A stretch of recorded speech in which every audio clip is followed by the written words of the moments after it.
Praise the Lord. இந்த வீடியோவை பார்க்கிற என் அன்பு சகோதரனே, சகோதரியே, ஆண்டவராக இயேசு கிறிஸ்துவின் நாமத்தினாலே உங்களுக்கு என் அன்பின் வாழ்த்துக்களை தெரிவித்துக் கொள்கிறேன்.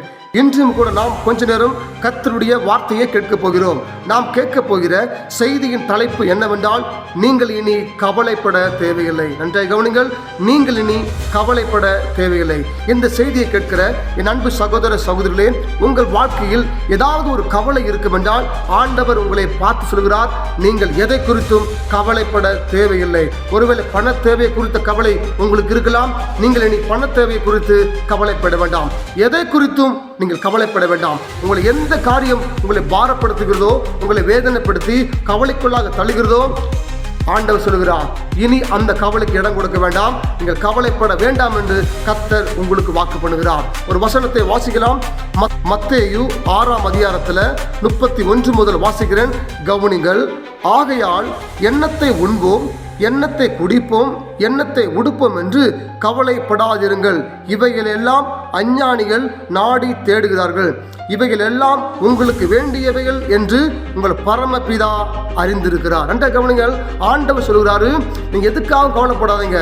உணவுக்காக, உடைக்காக, எதுக்காகவும் நீங்க கவலைப்படாதீங்க.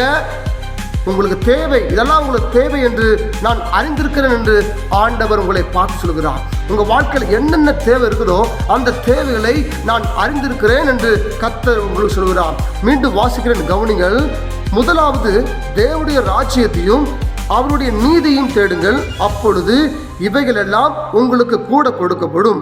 ஆகையால் நாளைக்காக கவலைப்படாதிருங்க. நல்லா கவனிங்க, ஆண்டவர் சொல்கிறார், முதலாவது தேவனுடைய ராஜ்யத்தையும் அவருடைய நீதியும் தேடுங்கள், அப்பொழுது இவைகள் எல்லாம் உங்களுக்கு கூட கொடுக்கப்படும் என்று கர்த்தர் நமக்கு வாக்கு பண்ணுகிறார். இந்த செய்தியை கேட்கிற என் அன்பு சகோதரரே, சகோதரியே, நீங்கள் நானும் செய்ய வேண்டிய மிக முக்கியமான ஒரு காரியம், கர்த்தருடைய ராஜ்யத்தை தேட வேண்டும், அவருடைய நீதியை தேட வேண்டும். கர்த்தருக்கு பிரியமான வாழ்க்கை அவருடைய வார்த்தைக்கு கடைபிடித்து அவருடைய கற்பனைகளின்படி வாழ நம்மை அர்ப்பணிக்கும் பொழுது நிச்சயமாக ஆமென், ஆண்டவர் நம்முடைய கவலைகளை மாற்ற அவர் ஜீவனுள்ள தேவனாக இருக்கிறார்.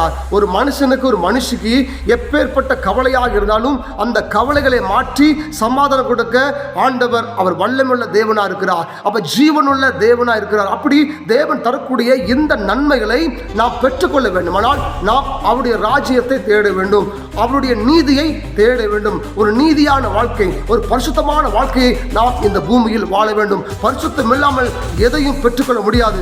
தேவனை தேடாமல் எந்த நன்மையும் நாம் பெற்றுக்கொள்ள முடியாது. சங்கீதத்தில் வாசிக்கும் பொழுது, சிங்கக்குட்டிகள் தாழ்ச்சி அடைந்து பட்டினியாக இருக்கும், கர்த்தரை தேடுகிறவர்களுக்கோ ஒரு நன்மையும் குறைவுபடாது என்று கர்த்தர் நமக்கு வெளிப்படுத்துகிறார். நாம் அதிகமாக கர்த்தரை தேடும் பொழுது நிச்சயமாக ஒரு நன்மையும் குறைவுபடாது என்று ஆண்டவர் நமக்கு வெளிப்படுத்தி இருக்கிறார். இந்த செய்தியை கேட்கிற அன்பு சகோதரனே, சகோதரியே, நீங்க கவலைப்படாதீங்க. வியாதியை குறித்து கவலைப்படாதீங்க, வேதனை குறித்து கவலைப்படாதீங்க, பண தேவையை குறித்து கவலைப்படாதீங்க, எதை குறித்தும் கவலைப்படாதீங்க. கர்த்தருடைய ராஜ்யத்தை தேடுங்க, அவருடைய நீதியை தேடுங்க. நீங்க சந்தோஷமா இருப்பீங்க, நீங்க மகிழ்ச்சியா இருப்பீங்க. கவலையெல்லாம் மாறி நீங்க ஆறுதல் அடைவீர்கள். கர்த்தர் தாமே இந்த வார்த்தை மூலமாக உங்கள் கவலைகளை மாற்றி உங்களை பலப்படுத்துவாராக. God bless you. Amen.